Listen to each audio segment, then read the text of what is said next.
Okay, welcome everyone to our workshop, Mastering Virtual Meetings. I hope that you are ready to learn and laugh and share with us any experiences that you've had. And I hope that you learned something new, because there's a lot of information out there. In researching for this workshop, I found so many articles on how to have effective virtual meetings and the mistakes not to make. And we've seen so many funny things in the media. I'm just going to share really quick one example that we talked about a little bit before we started the meeting. And you can see, hopefully in the slides, the little example that we had here of the gentleman who went on television with no pants, and he thought he was safe because he looked great from the waist up, but apparently his camera angle caught it and it went viral. He was on Good Morning America and everyone could see that the poor gentleman was not wearing pants. So our very first tip is always wear pants, no matter how much you may think that that part of you is not showing. Keep fully clothed. And someone else here already mentioned wearing a top that was lower cut than she realized when she was on the camera, and she showed a little bit more of herself than she wanted to. So we have lots of funny stories, but we also have a lot of just really practical tips, and we've all been learning them as we go. None of us expected to be in this virtual world, but here we are, and we're trying to learn as we go, and we look forward to learning from you today, as well as sharing some of the tips that we've found that are most important in mastering virtual meetings. So we're going to focus on two areas: looking and sounding your best. And so that's managing how everything looks on screen, and then also managing how everything sounds and minimizing distractions. And then we're just going to talk about general communication tips for virtual meetings. And we want to talk about virtual meetings for work and virtual meetings to stay connected in your interpersonal relationships. So how many of you, show of hands, have been having family virtual meetings? Yes, my parents are raising their hands because we've been doing it every week with my kids and all of us. And so we're learning as we go as well how to make that work and how to give everybody their time to share their stories, and so that we can see everybody clearly, right? So we're all using virtual communication for all of our relationships. So it's so important to get good at it and to figure out how it works and how we can make the most of it and make it, I think, as close to in-person real communication as we possibly can. So before we dive into all of that, let's do a quick introduction to your facilitators today. We're leading the workshop, but we hope that it will be interactive, and we encourage you to chime in, all of you. And we're also recording, so this will be available to all of your friends, anybody who couldn't make it today. We really hope that people will share it widely. So I am Bridget Sampson. I'm the CEO of Sampson Coaching and Consulting, and we've been designing and delivering cutting-edge training and coaching and retreats, and we do keynote speaking, everything around communication and leadership for many, many, many years, over 20 years. And I am thrilled to be here with you today. I also am an emeritus professor at California State University, Northridge.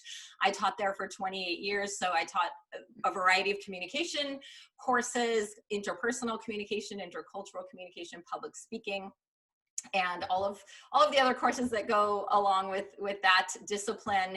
And we do a lot of work for companies now where we're designing virtual training programs. So we used to do, for instance, at Google, their management training programs, and now we're learning and working with teams with all of our clients to turn all of that training into virtual versions. And Todd and I are lucky that we also had already been doing coaching. We are both coaches as well, executive coaching and communication and leadership coaching. We had already been doing that on Zoom, thankfully, so we didn't have too much catch-up work to do there when everything went virtual in the world, but we're still learning as we go.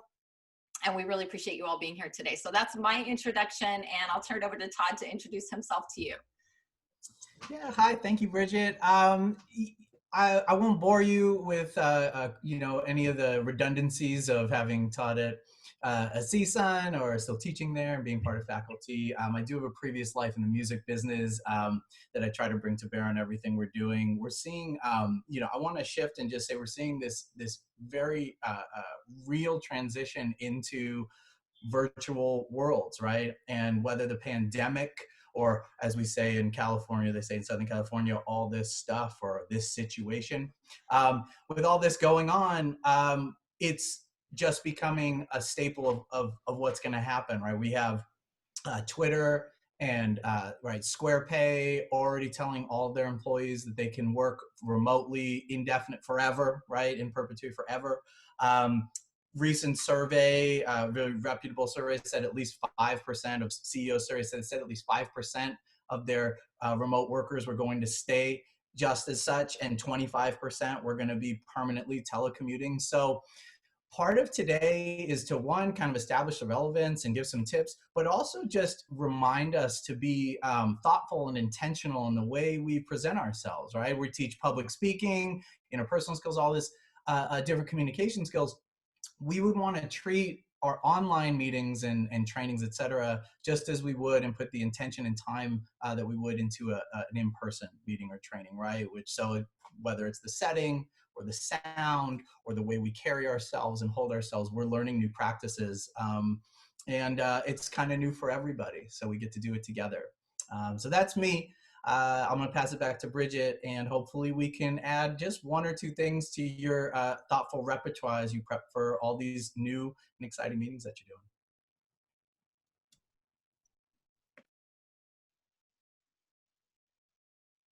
And when you mute yourself, make sure you take yourself off of mute. I did that on purpose. Just kidding. I didn't. I forgot to unmute myself. So you see, and this will happen during this whole workshop because even the people who are teaching this are struggling with it as well. So I forgot to unmute myself. So we are going to start off with how to look your best. And the interesting thing about this topic is that people have different opinions. So when Todd and I have been meeting to prepare for this workshop, we had some disagreements, didn't we, Todd? About, well, I like this kind of look in the background and I like this sound better. And so we're not sharing with you the end all be all of what is truth about how to be effective in virtual meetings, but we will share what we have found to work well for each of us. And we want to hear what you think as well. And we may have some differing opinions, but there are some pretty good practical guidelines that I think we can all agree on.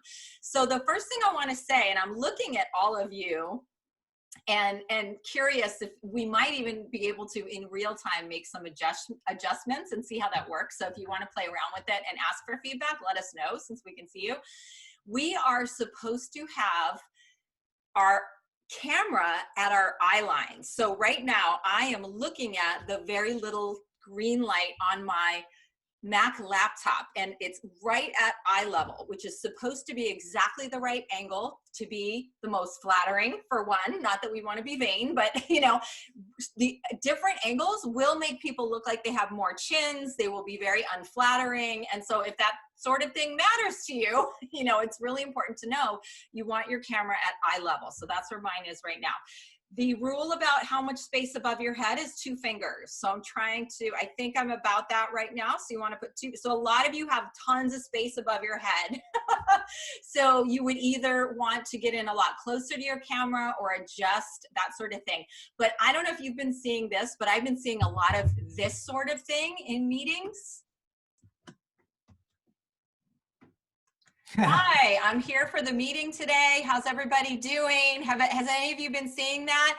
And then everybody's real distracted and they start saying, Joe, can you gotta, okay, Joe, what's going on there, right? Or the other way, like this, right? Hi, everybody. Okay, let's talk about. So we really want to practice those rules of the camera being at eye line, 2 fingers above your head, and really in close. So a lot of you, you're very far. I can't really see your facial expressions too well.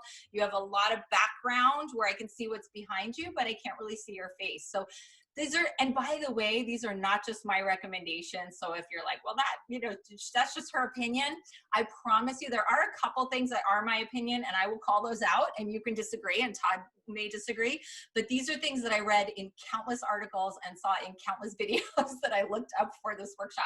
So those are the recommendations for how to position your camera. It is recommended to use a laptop, not a phone. So I know some of you are using your phone, and if that works for you, that's great. But it tends to look better depending on, I think, John, are you on a phone? You're muted, but it's okay. You could just nod or you can unmute, John. I switched to my computer. Switched. Okay, because I was going to say, you look great if you are on a phone, but you did switch to your computer. I just look great. You Yeah. look great, but you look better than before even because you're on your computer instead of your phone. So you're reinforcing the point. Okay. So let's talk a little bit about lighting. And I'm not, I'm just looking at all of you for examples, and I'm not trying to call anybody out or, do anything, do whatever works for you. But we are just sharing best practices. Okay. So if you are having a lot of virtual meetings, I highly recommend investing in a ring light. So if you don't know what a ring light is, this is a really big one. They're all different size ones, okay? But this is a ring light. It gives you the most flattering lighting. Everyone agrees. Natural lighting can be great if you can meet all the other rules, like for positioning your camera and be facing a window at just the right time of day and all of that. It's a little more challenging. So I highly recommend the ring light. I'm going to show you let me do a quick screen share of a couple of ring lights so you see how easy they are to order on Amazon or anywhere that you like to shop. Can everybody see the ring light samples here in the slides? And that's another thing, is just check, get thumbs up, you can see the slides. Okay, so as you can see, for $27 you can have a ring light by Thursday. I just put this into the slide today. So you may not want to invest in that, you may be able to work something out, but know that it really makes a difference. And I'm going to show you, I'm turning my ring light off right now. How do I look? Can you see a difference? And now I'm turning my desk light on. How does that look? Not good, right? So here we are back to the ring light. Can you see the difference? Okay, so I think we had a question about, yes, where do you place the ring light? So you place the ring light facing you. Okay, so I would have straight on, by the way, because I've made the mistake of having it just a little off to the side or tilted, and it made one side of my face look totally dark and shadowed and really scary looking. So you're going to want the ring light to face you directly like this. So I have my ring light up high, so it's not it's rigged up high behind my computer so that the whole ring is showing above the computer, where the computer is right here, and it's facing me straight on. So that's how you're going to get your best lighting for if you're having a lot of meetings. And I just have mine at my desk and I have it rigged. And when I'm done with the meeting, I turn it off and I put my desk light on because that's better for working at the desk. But it really makes a big difference. Now, so again, other options are a lamp. You can just put a lamp, but it's not going to look as good. But the same rules would apply. You want it facing you straight on, and you really got to work with it and position it and test it out. And natural lighting from a window can be great. My window in my office is over to the side, so I would have to be in a really inconvenient position, and I wouldn't be able to be at my desk if I were to try to work with natural lighting. But some of you may be able to do that, okay? Some other things that are out there, this is a clip-on light. Can everybody see this? It's really little, and it clips, and you're supposed to be able to clip it onto your computer. This did not work for me at all. No light whatsoever. I was blown away. I was like, what a waste of money. So I don't recommend that. I don't know if and this is just one, so don't, gosh, I don't want to get in trouble, if the company that makes this, there may be, I won't even say a brand, but maybe it's just the brand, but be wary of those kinds of products, because that one didn't work for me at all. Only a basic ring light has worked well for me, and I've tried lots of different things. I just finished doing a whole series of virtual training videos for a big client, and we had internal people helping us with all the setup, so I got to learn a lot of this information, and we tried everything, and really just nothing could compare to this setup for the lighting. So let's talk a little bit about backgrounds and planning out your background. So Todd and I had discussion about this. As you can see with Todd, he's got a lot going on in his background, but I don't think it's problematic. I did ask him to, because this is me, I'm nutty, I asked him to straighten his books on his bookcase and make sure that everything was organized.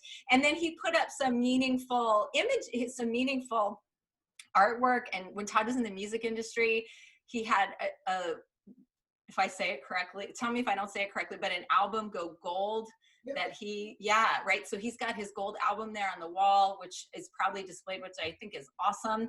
For me, I like to have a very clean, clear, neat background. I don't want anything really in the background. You can actually see my pop filter on my mic, which I'm going to move.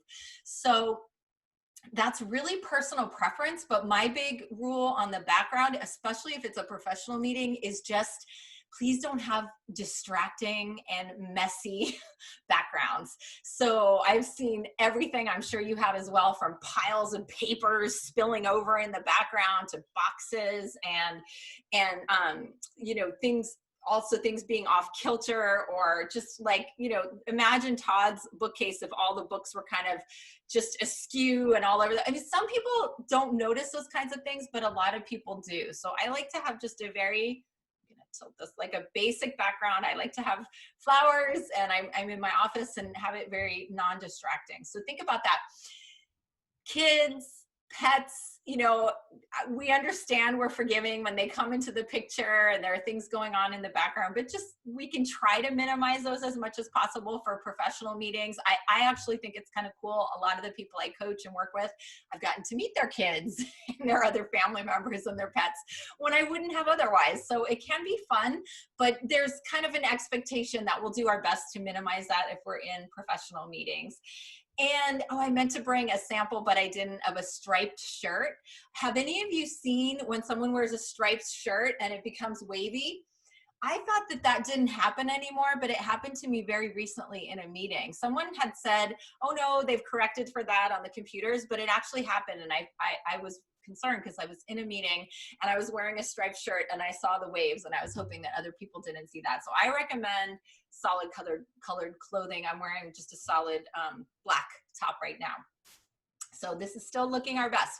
Really trying to refrain from touching your face. That's important for COVID too, they tell us, right? But also things like scratching or going like this, right? We want to really make sure that we're showing our presence and our attention, and that we're fully with the people in the meeting, and that we're interested in what they're saying by using the same nonverbal behaviors that we would. And, you know, Todd and I are communication professors, so we talk a lot about the power of nonverbal communication, how it can be 75 to 85% of the message, right? So I can be saying, yeah, I'm here at the meeting and I'm paying attention, you know, but, right, people can see, they can feel your energy, and they can see your nonverbals loud and clear through virtual mediums, so virtual channels, whatever you want to call them. I'm a fan of centering yourself. So sometimes you'll see people in meetings over here. Have you seen that too? So this is something to avoid. Look for this. Make sure you're in the center of the image. And don't be the Mara from Progressive I see in the chat. Yes. So Progressive, my cousin Jennifer, who's here, we had a great chat about this meeting and all of the things that she shared with me that she had found out there about this topic were so fun and interesting. And the Progressive videos, commercials are so funny. And I'm going to show one as a little break in a minute before I turn it over to Todd. It's just a few seconds. And that came from my cousin Jennifer. But the Progressive commercials about having virtual meetings are hysterical. But they also show us all the silly and distracting things that people can do and that we want to make sure that we avoid. All right, so I just have a couple more things. Smiling is important. You know, people are there. I believe that Zoom fatigue, virtual meeting fatigue, and quarantine fatigue are very real for all of us. So for me, I've had days where I'm in virtual meetings all day, back to back, with clients, with customers, with family, and I get really tired. And if people just smile and are warm and friendly, it goes a long way for me. So I would say that's part of looking your best and connecting your best with people.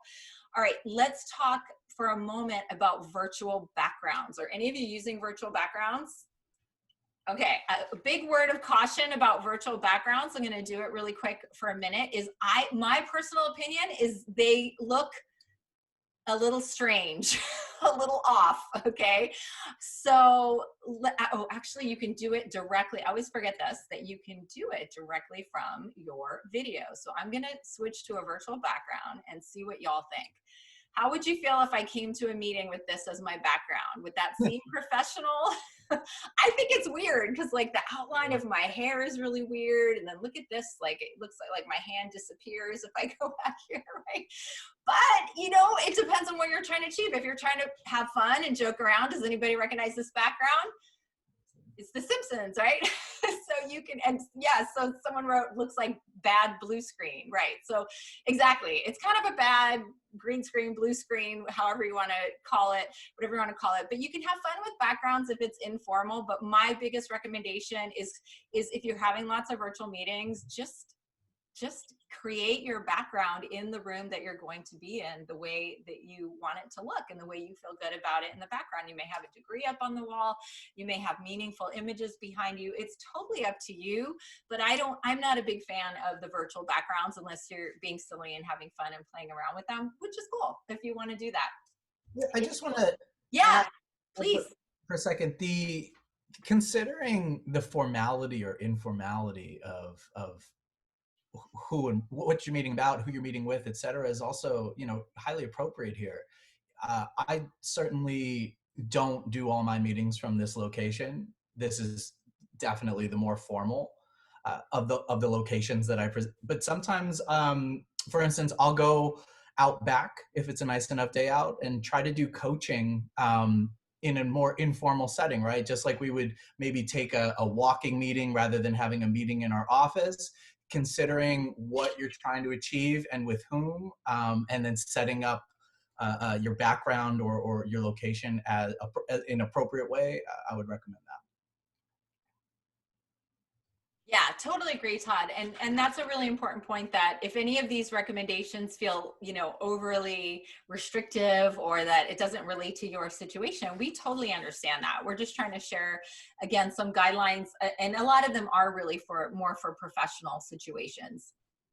Somebody pointed out earlier, I think it was Michelle when she was telling the story, when she was communicating one of the stories in the chat, that it humanizes us, right? That we have pets walk in and little things happen. So, I have my pets put away right now, but, I have a cat and 2 dogs and, there's birds downstairs that could start chirping at any moment and a rabbit that could start stomping his foot. So, I account for all that stuff when in a setting like this, but in other places, to have your kid walk in, or kind of towards the end of a meeting, right, to kind of lighten it and send everyone on their way.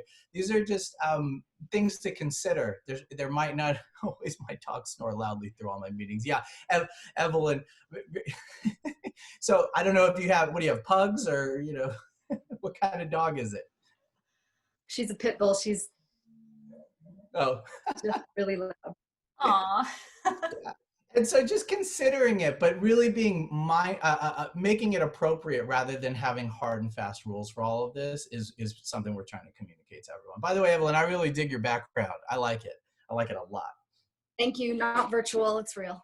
I'm trying to find it, but I can't find it. But thank you for chiming in, Evelyn, and thank you, Todd, for that. And I totally agree. I'm the biggest, I love when, like, Todd, I think your daughter came on for a minute. I was like, hi, Isabella. So I love that. I think it's just like all communication challenges and issues that we teach people about. It's really about making a good call for the context, the situation, the relationship.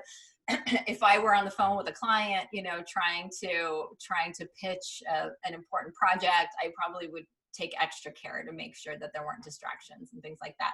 So you just use your judgment on that, right? Okay, a couple final things. Now, we are not promoting Zoom, by the way. Google is one of our biggest clients, and we love Google. And I want to say that Google has done a fantastic job of really updating GoogleMeet, Google Hangouts, all the Google products, and they're continuing to update. And I really have loved the updates that they've made, and they do have, people think that in the Google products you can't see everyone in what Zoom calls the gallery view, and that's not true. They now have what's called the tiled view. So if you're using any of the Google products, just make sure that you go to the settings and select the tiled view, and you can see everyone just as easily. We love Zoom too. I love all of them. I think they all have their pros and cons, but I just want to say that, a lot of people are saying, well, our company's forcing us to use this platform or that one. Just make the best of it and figure out how to use it to meet your own needs the best that you can, right? So there are lots of features that you can find, and I really just highly recommend going into the settings of whatever you're using. I'm always amazed that people will say to me, did you know you can do this? Did you know you can do that? I think it was just a few days ago that someone pointed out the touch up my appearance feature in Zoom, and it's just in the settings. And I told it to someone else that I was in a professional meeting with yesterday, and she didn't know about it. And she was like, what is that? What is touch on my appearance? And she clicked it, and her face just kind of softened. And she said, this is like Zoom Botox. And I said, that's exactly what it is. It just softens the wrinkles a little bit. Some of you, may not be concerned about that. And I don't mean to be shallow, because it really is about the human connection, but why not use it if these features are there, is my take on it, right? So those are the main tips we had about looking your best. Todd's going to go into sounding your best. Sound is so important. So many people are having challenges with volume and strange background noises and things like that. But just for a fun little break, a fun little intermission, we're going to look at one of those progressive videos. And this is thanks to my cousin Jennifer. She shared this with me, and these are so fun. So just take a look. It's only 30 seconds. Okay, where were we? Yeah, I'm done after this meeting. We're just going over how people who switch to progressive can save hundreds. Hey, Mara. Mara, Yeah, Jamie's the guy running it. I once had to fake jury duty to get out of talking about his yogurt preferences. Mara, you know you're not on mute, right? Oh, there's a mute button? Yeah, that's Flo, the one who looks like she'd smile while she sleeps. I always smile. That's why I said that. Hang on one sec, everybody. Here we go. This one, I think it's so funny. All right, so I'll start. Can you see it? Do you want to go first? No, I don't. You go. I was just going to be on slide 7, talking about bundling and saving. Jamie, you're cutting out. Hey, whoever's doing that, can you go on mute? Oh, my bad. I was just saying there's a typo on slide 7. Bundle home and auto for big disco snouts. I think that's supposed to say discounts. Are you sure about that? Wait, can you guys see me? Okay, so thank you for bearing with me as I took a little time. And that's another recommendation I have, is if you're recording and you'll be editing later, just take a little time to get things the way you want them and know that things can be edited out. But those are my top tips for looking and sounding your best. I am going to turn it over to Todd, looking your best, and I'm going to turn it over to Todd to talk about sounding your best. And please go ahead and keep putting things in the chat. And we love to hear from you. And if you have questions or comments or examples, go ahead and put them in the chat. Todd, you're up.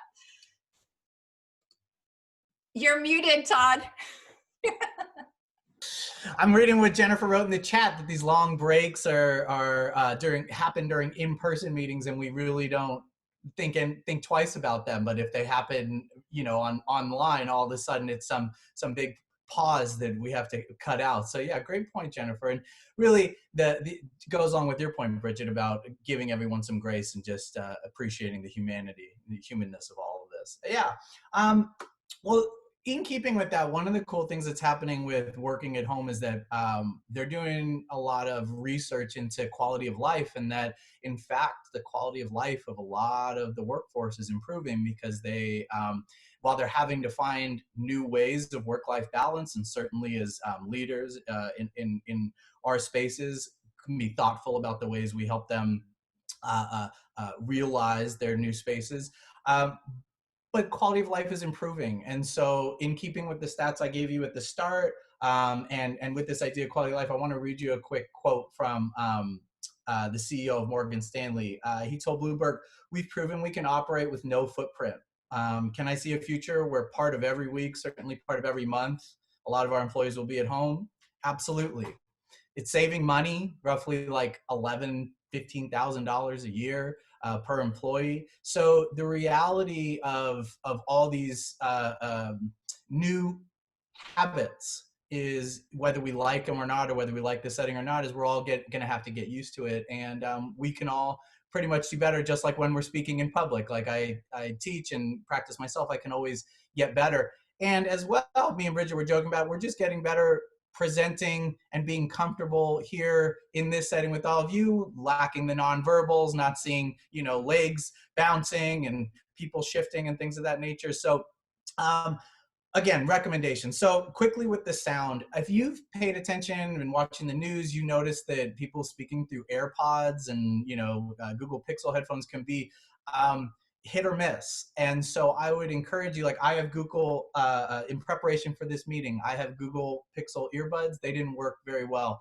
Right before, a couple of you saw it before it came on, I have 2 different professional mics, right? Both of which work perfectly in other settings. We're working perfectly right before the meeting. We're working perfectly yesterday. And for some reason, right before we started, it just didn't work out right. I'm going with the mic that's built into the external camera that's on my computer right now, and it sounded the best.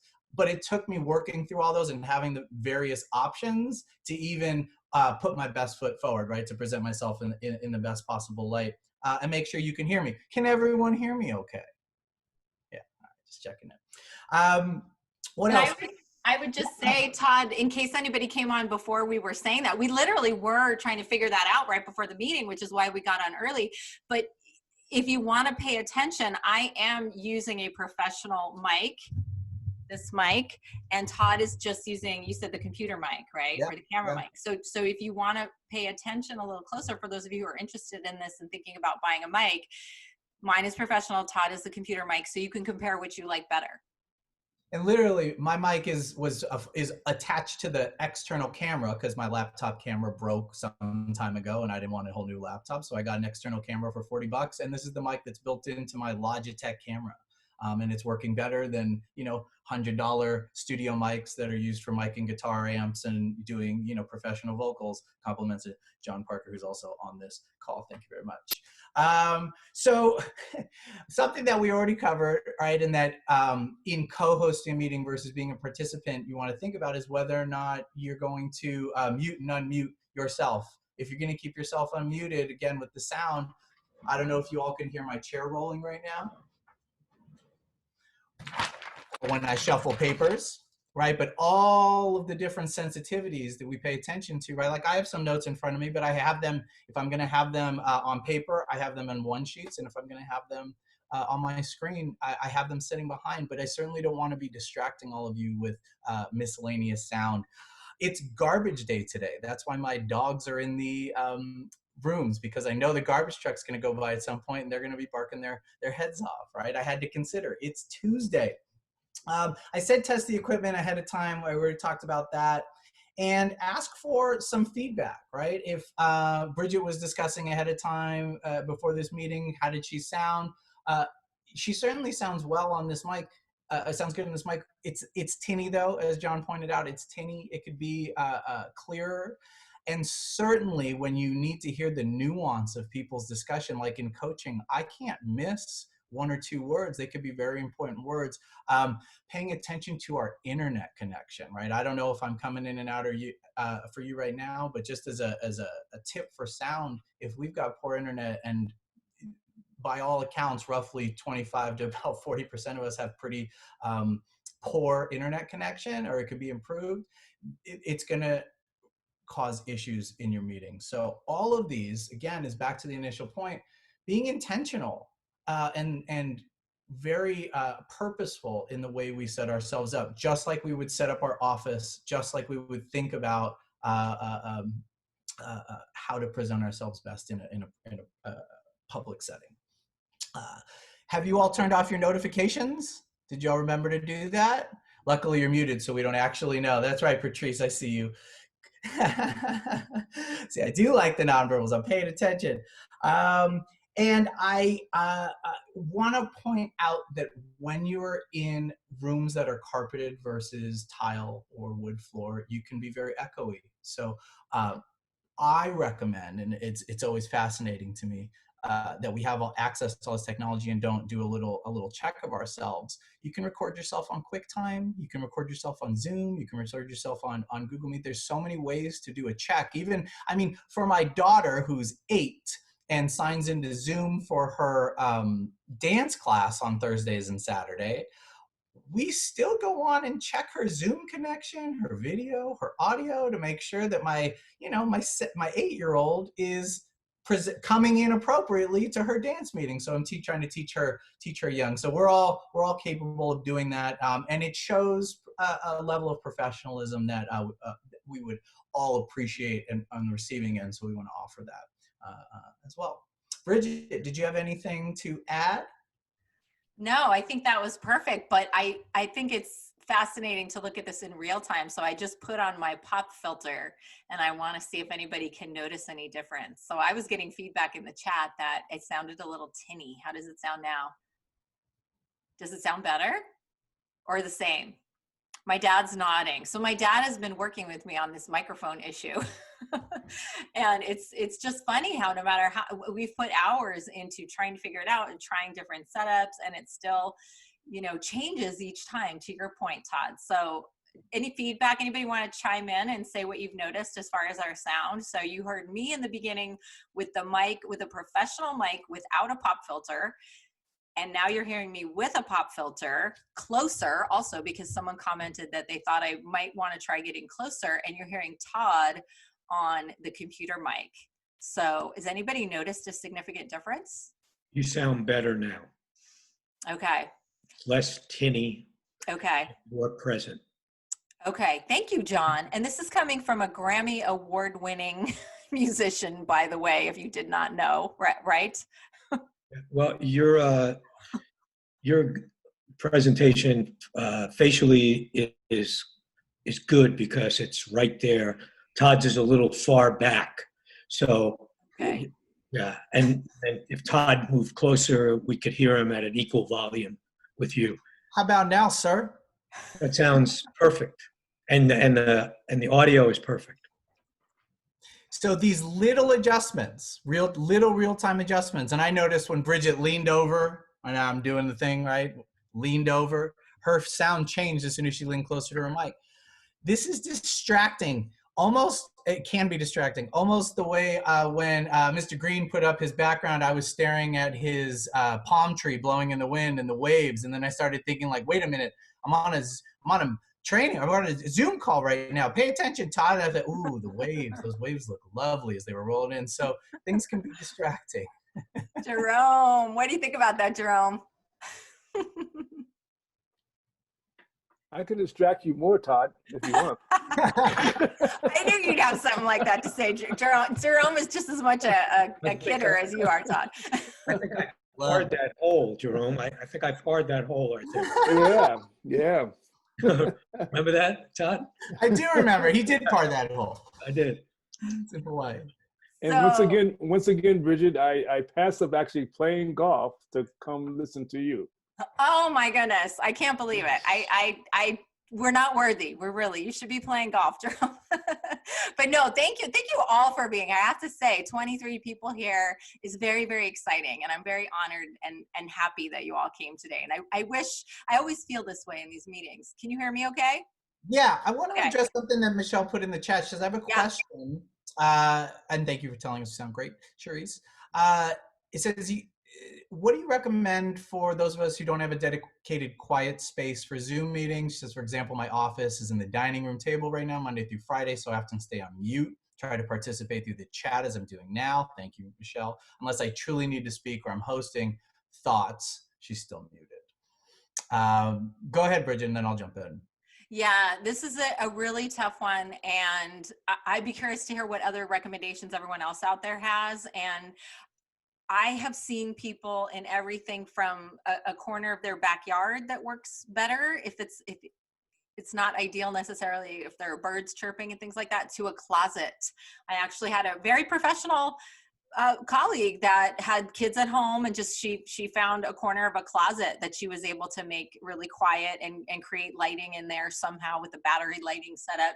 And so I think thinking creatively about where you can create a quiet corner. But if you're saying, I know Michelle, you're saying the dining room table, yeah, and I think but also you have found some solutions. Staying muted is important. If you absolutely can't find a quiet space, just make sure you stay muted. I'm also a big fan of letting people know what the situation is. Meta communication, right? Communicating about your communication and saying to people, this is my situation right now, so I'm going to stay on mute. And that especially goes for if you're not going to show your video and it's a meeting where you were expected to, let people know there's just too much going on in the background and I don't want to be distracting. So I'm here and present, but I'm not going to have my sound or my video on for this reason. So those are some thoughts that come to me. I'd love to hear what other people think. I'll chime in. Thank you.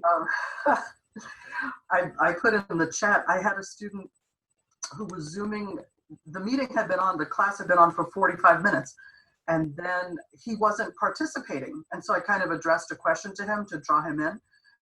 And then he let me know he was in a Walmart in Mexico City. So he had taken the precaution of just muting himself and pretty much bowing out because of course he was right by the lumber sawing machine. So I think your tip is a good one. If you don't have that ideal circumstance, let people know ahead of time, because I was sort of wondering throughout the class, you know, what's up with this kid. So. Right. Thank you for that, Patrice. That's a really good example, and really important for us to be mindful that people are in a lot of different situations and maybe in a difficult situation at this time. Absolutely. Yeah.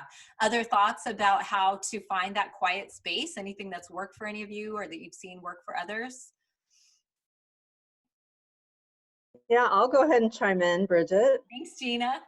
So I'm also a coach. I'm an engineering life coach, and I fortunately have the opportunity to create my own home office in my house. And what I'm finding is I always have to have the windows closed. And sometimes even that isn't good enough. If I have two neighbors outside both mowing at the same time, or a lawn care service coming through, spraying people's yards, it gets really loud here now that it's summertime outside. And so my office is in the back of the house. If I were to move it in the front of the house, then I would get street noise and street traffic, which is very loud because they're building here in my neighborhood. So even some of us who have a dedicated office, sometimes it feels like it's still almost not enough, which is strange to say.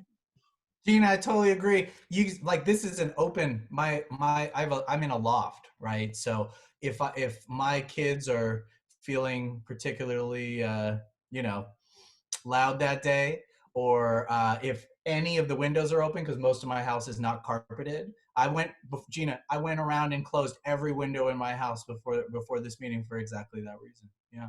Absolutely. There's a tool called a limiter.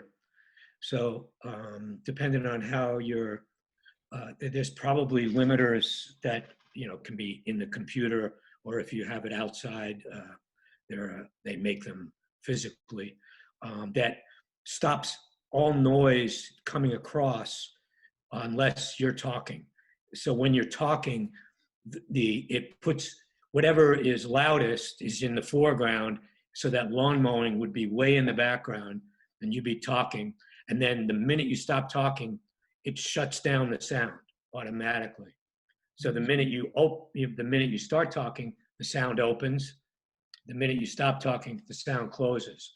When you're talking, because you're in the foreground, you're close to the mic, whatever's in the background is way in the background. So that's another solution, and they probably are making them for, you know, inside the computer as well, virtually, as well as if you have your stuff outside the computer.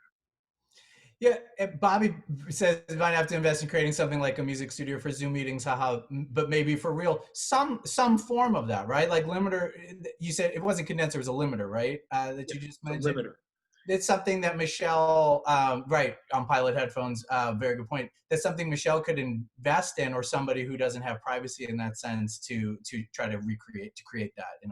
It also keeps your volume, the loudest that your volume could be at a certain point, and you can actually set it so that when you're talking softly, it comes up.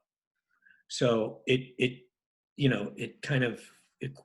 makes it equalization of your vocal. Beautiful suggestion. Thank you. Thank you, everyone. Michelle, I hope you got a couple of ideas for your challenge. And thank you to everyone who chimed in with great suggestions. And it's really up to you, and it's based on your ability to invest in equipment and how much you really need and what kinds of meetings you're finding yourselves in. So please know that you'll find a way that works for you. And we're happy to help however we can after this workshop as well. And that reminds me that I wanted to remember to tell you that we have created a handout with everything that we've covered covered in this workshop. So we are recording the workshop so you can share it or watch it again. And we also have it's just a 2-page handout, and it's available on our website. I am going to take a second to put that link into the chat. You know what? I might not be able to do that. Actually, at the very end, when Todd's talking again, I'm going to put the link into the chat. But know that if you can also reach out to me, and if you want a copy of it, and every tip that we've given here, in case you want to share it with other people as well. So I know a lot of you are leaders, student leaders, professional leaders, your coaches, whatever it may be. So we really wanted to make this widely available. So we're happy to share that handout, and you're welcome to share it as much as you like. And it has every tip that we've shared in this workshop today on the handout. So we're running a little short on time. We wanted to briefly touch on communication skills, and I think I'll just do that very briefly, because I think what happened is we really got to all of it in the discussion in a more organic way than us presenting it as the lead presenters. You know, you all engaged with great questions for us, and so some of these issues already came up, but I'm going to quickly highlight the bullet points of what we wanted to cover around communication skills. All the same communication skills apply. Todd and I both teach communication, so great interpersonal communication, trying to make eye contact if you can. When you look at the camera, it does feel more like eye contact, but we know it's tempting to look at the person. So just try to occasionally look at the camera, because people will feel, which I'm doing now, that you're closer to making eye contact with them, right? So good nonverbal communication, smiling, warmth, good professional communication skills, meaning being upright and alert and attentive and not slouching. And also things like, if you're running a meeting, it's still important to have an agenda and stick to that agenda and a time limit. And if you're in a meeting, you know, make sure you ask for the agenda and review it ahead of time. People are saying that virtual meetings feel much longer than in-person meetings. Does anyone agree with that? So I know a lot of the training that I'm doing, people are asking us to take what used to be a full day and make it 3 hours. So keep meetings short. And even that is very difficult for people to sit in front of their computer and not be distracted for a long time. So keep meetings and trainings and workshops as short as you possibly can. Use nonverbal communication. Thumbs up is great to let people know you can hear them or you agree with something. Smiling, I already said. Really important to avoid public conflicts and challenges. Take those off. People don't need to see those in the meetings, right? Unless it's something really blatant that needs to be addressed in the moment. We really want to keep our meetings cordial and respectful and friendly. And one opinion of mine that I've come to learn is a lot of people, this is kind of moving into, I'll just really quickly move from professional communication to personal communication. A lot of people are doing virtual happy hours, which is fun and great, and I love the idea of it. I am just more of a fan of calling it a social hour or a get-together, because a lot of people don't drink alcohol, don't want to drink alcohol, and they almost feel pressured if it's called a happy hour. Or I know some people are doing a quarantini party, or, you know, there's all these creative things, which is great. And if you like your wine or your martini and you want to have it and bring it, that's fantastic. I think it's understood that at a social hour, that kind of thing is appropriate, but we want to make sure that what we're titling things are as inclusive as possible, and that people don't feel pressure to do something that they wouldn't necessarily want to do. So turn taking is so important. I have noticed that some people who are very outgoing will dominate and will just talk the whole time. And I tend to be a little more introverted. I will hold back and not say things unless I think I really need to, if it's a big group. And people have actually called me out and said, Bridget, you're not saying anything. It's like, well, I don't feel the same way that I feel. I can, when I'm in training, doing the training or teaching a class, I know when I'm supposed to chime in and when other people are. So my default is more to hold back, to hang back and not speak. So please be very aware that everyone's getting a turn and that you're not dominating or other people aren't dominating, because some people feel really unsure about when to chime in. And that's also why it's really important to use your gallery view and to see everybody, to see the nonverbal cues that people are finished talking or that they want you to talk, or to ask people, so what do you think about this, Gina? Or what do you know, we'd love to hear, I know you have a story about this so-and-so, and really help people to engage. There are lots of fun things we can do with family meetings or friend meetings themes, dressing up. One of my friend groups, we kind of did like a costume theme. It was obviously just the top, but we did Star Wars and we did fun things. So play around with this, have fun with it, and please get comfortable with using the virtual formats for your professional meetings and your friends and your family, because we really, really need to stay connected in these times where a lot of us, a lot of people are starting to go out. I'm not really. I'm staying home because I'm very lucky that I can work from home. I'm so grateful to our essential workers, but I'm going to be staying home because I can. So it's really, really important for me to figure all this out and use it effectively so that I can stay connected to my colleagues, my friends, and my family.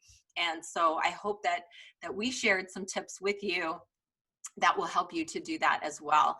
We're almost out of time, so I am going to stop the video, the recording, but Todd and I are happy to stay on to answer more questions and engage in more discussion with you. So I'm wrapping up the video. We hope that you got some great tips on how to look and sound your best. Please check out Sampson Coaching and Consulting website.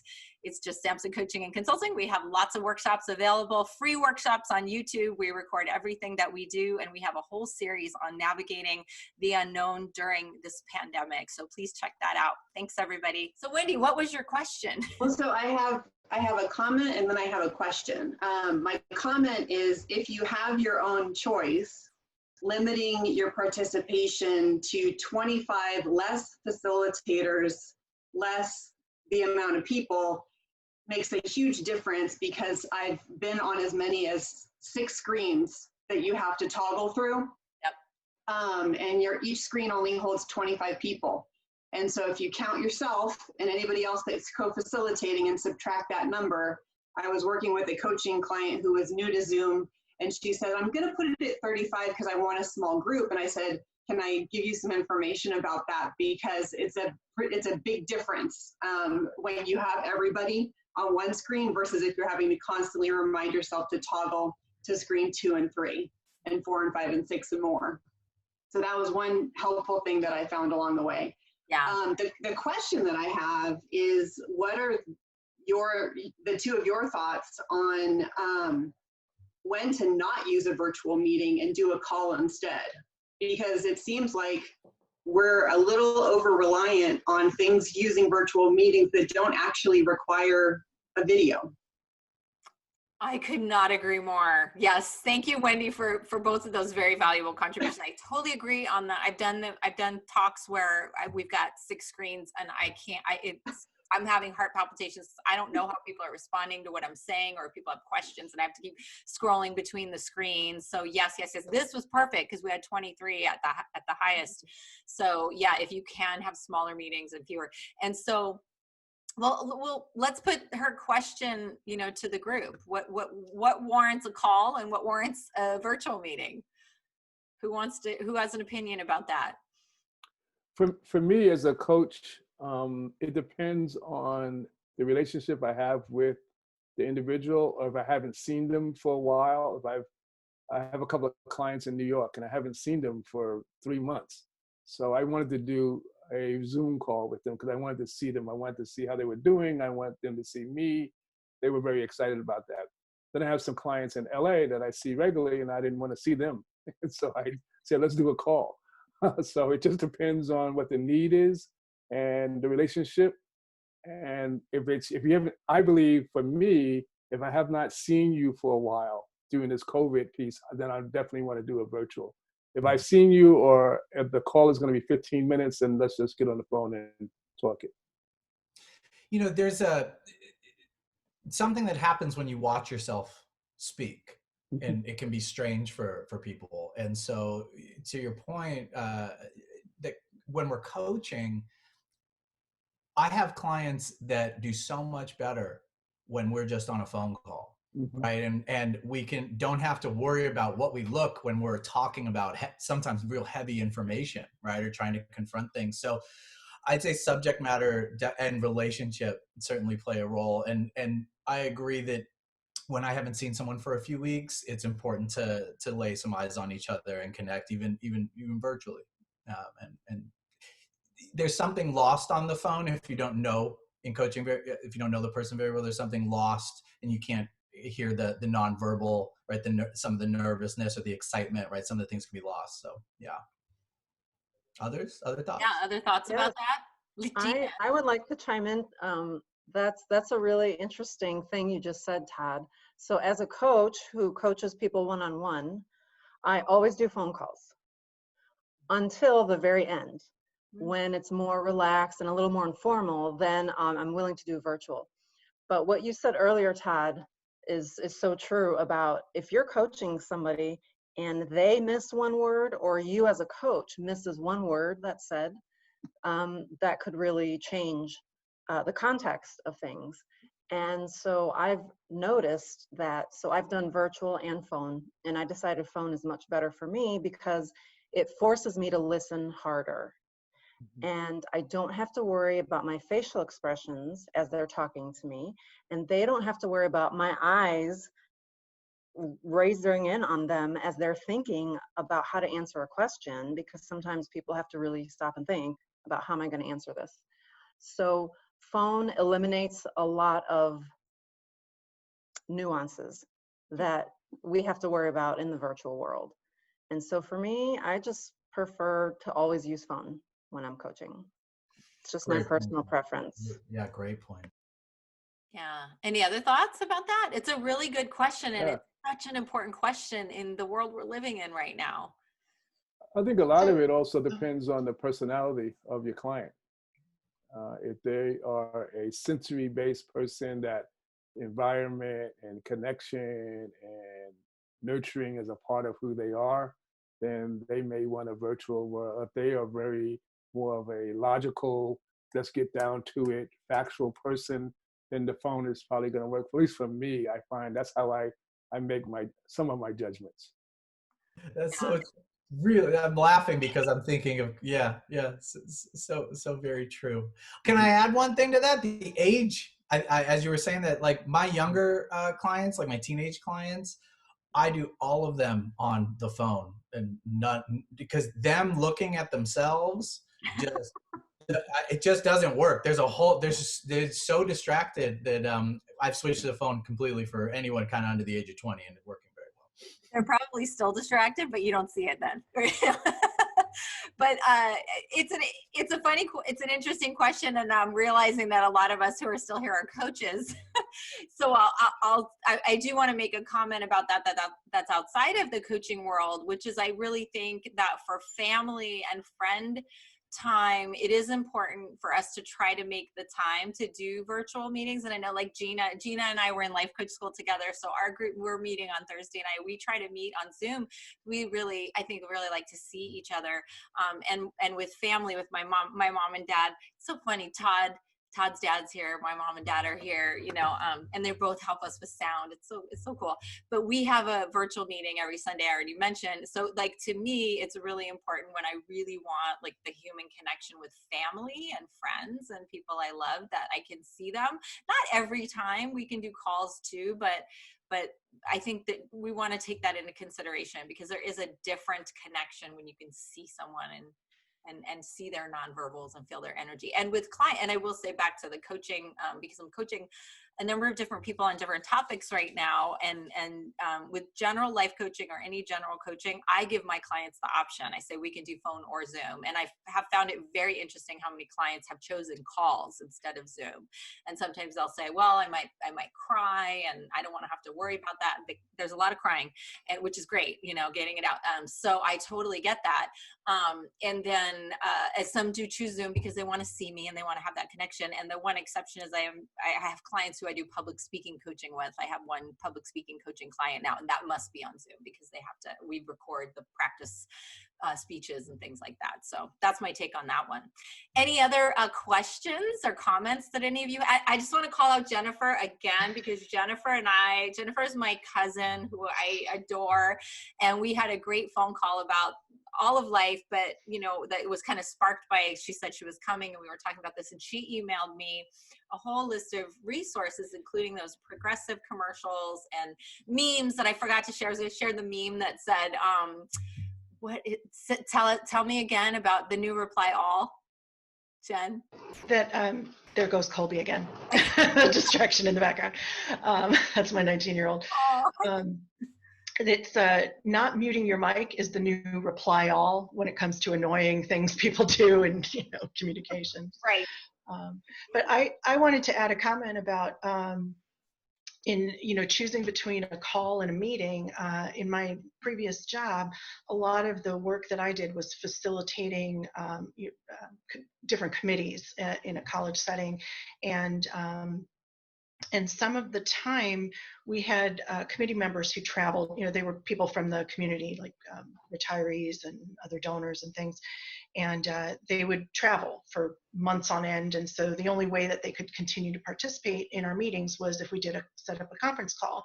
And what I noticed was I actually hated doing the conference calls, because I'd have half the people in the room and maybe one or two people on the conference call, and while they were listening and every now and then they would interject, there was definitely a different level of acceptance to their participation.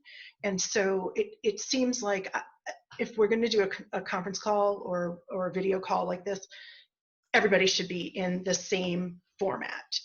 And I know that that's not always possible, but it always felt like there was something happening in the room that the person on the call wasn't necessarily privy to. There was body language, or someone going snickering on the side or something that you wouldn't do if that person was visible. And so I think that comment that I made earlier about it's odd to have some people with their screens muted, or their voice muted and not there, but just it's odd to not see some of the people in the meeting. And I think that's what was coming back for me, was that sense of the meeting was it wasn't as professional as it could have been on the participants' part. And maybe that was just my group of participants because of the nature of who they were and whatnot. But I can definitely see that a one-to-one meeting could be a call versus a video. I think that's, like what you were talking about in your coaching settings, that definitely makes sense. But in these like larger groups where you're bringing a committee together to kind of move forward with some mission-focused, tasks and decisions, it feels more like everyone should be together in that same place. So you can all, pick up on, like, Wendy, if you're if you're kind of looking, like, you know what I mean? Like just those different, Jennifer, different expressions. Now we're coming back to the workplace, right? So we've got some remote, some in person. And if we're in a boardroom, we're bringing in the remote, and even like people who work in other parts of the country or the world, right? Different time zones. So we're bringing them in. There's strategies, for the leaders to use, right? That would help people feel like they belong and including that their voice is heard versus other strategies, right? So having the people who remotely speak first, right? Giving them the respect to go first and bring them in, making sure. This was one tip I got from a manager at Google that I thought was just a spectacular point. You mentioned, Jennifer, making decisions. When we're making decisions and moving projects forward, we'll have the conversation, everybody's in on the call, then it stops, kind of like Bridget stopped the meeting, and then things keep going sometimes. And if the 3 or 4 or 2 people who are working remotely, who are on the team, aren't brought back in, like if the leader doesn't say, wait a minute, we got to stop and bring everybody back in, now all of a sudden they're just not part of it and something's gone on. They feel like they don't belong, they feel excluded, right? And it can breed some real resentment and problems for the project, let alone the interpersonal parts of that. So yeah, totally. Absolutely. Yeah, and kudos to Wendy and Todd, just so the few who are left know that they were in that camp of people who were teaching courses, a course load at a university, and mid-semester had to transition everything to virtual, and I just cannot even fathom it. I literally said and thought, like, thank God I retired when I did, because I don't know how I would have survived that. So you two have handled it just beautifully. So I inspire me. I can't even imagine. So thank you for all those great additional tips and insights on, a little more. I think we're in like the advanced Zoom discussion, right? For those of us who really are doing a lot of facilitating and teaching and meetings and coaching on Zoom, and that's kind of a lot of those of us who are left, you know, and so we really need to figure it out, and to have for Wendy to have her students say that that was the only class where they really felt like the instructor was actually really trying to use all the features to make it as much like an in-person class. It just speaks volumes. It says a lot, because a lot of people just kind of understandably got totally overwhelmed and didn't know what to do and got caught up in, you know, the stress of it and didn't, you know, work to figure it out, which might have been what I would have done. I don't know. So any final questions or comments? And I know, oh my goodness, those of you who are still here, we thank you so much for hanging out and staying for an extra half an hour. Obviously, we're enjoying the conversation and the connection. But if anybody has any other comments or questions, let us know. I just found this thing where if you push the space bar, I didn't know that you could talk, and then as soon as you take it off, it mutes you again. Thank you, John. I meant to mention that and I forgot. So does that make sense to everyone? So if you're on mute, I just muted myself and now you can hear me, right? Because my finger's on the space bar, but technically I'm still muted. So when you can hear me now? Can hear me now because I'm on the space bar? So now I have to unmute. Does that make sense? So play with that, try that. So that's really good for meetings where if you're just gonna mostly hang out, but you might say like 2 words now and then. Thank you, John, for reminding us of that and letting everyone know, because I found out about that. It's like we keep finding out these things that we don't know, you know, by people. And oh, I didn't know you did that. We gotta play. We gotta have more experiences and play. That's part of what today is. More playing with all of it. Hopefully there was some really useful, you know, tips in here, and you know, we can apply some of this and share it with people so that we all start having better experiences with all online. Yeah, and I do want to say, while we still have a few people, I wish I had said this when we had twice as many people, but we try to do some kind of free workshop every month, and depending on what people are needing or what's going on. So next month, we are going to have a very different kind of a workshop, and I'm hosting the facilitator of it, Lauren and Niall, and she's going to lead a workshop called On Race and Racism, Getting to the Core, and it's going to be really deep work on understanding racism and unconscious bias from her experience. She is one of the most profoundly powerful speakers I've ever had the honor to hear.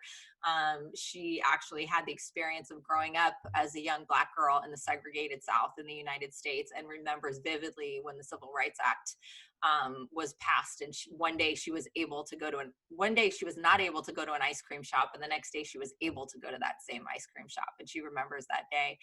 So the stories she shares, and she also is a diversity, equity, and inclusion trainer, and has trained for everyone from staff at the White House to traveling to Jordan, all over the world. So I know this is like a little pitch, but that one is like so near and dear to my heart in a very different way than this. We had this planned before, you know, what we've seen with protests and Black Lives Matter. So that is our attempt to bring this conversation into our business as well, and for our audience. So I really, really hope that you can make it and help us spread the word. It's going to be Zoom like this, and I'm hoping, because it's so important, I am hoping we get more than 25 people, even though it might be a couple screens. I'll be really widely promoting it, and it's on July 20th. It's the same time and same day. It's a Tuesday at 11 a.m., July 20th.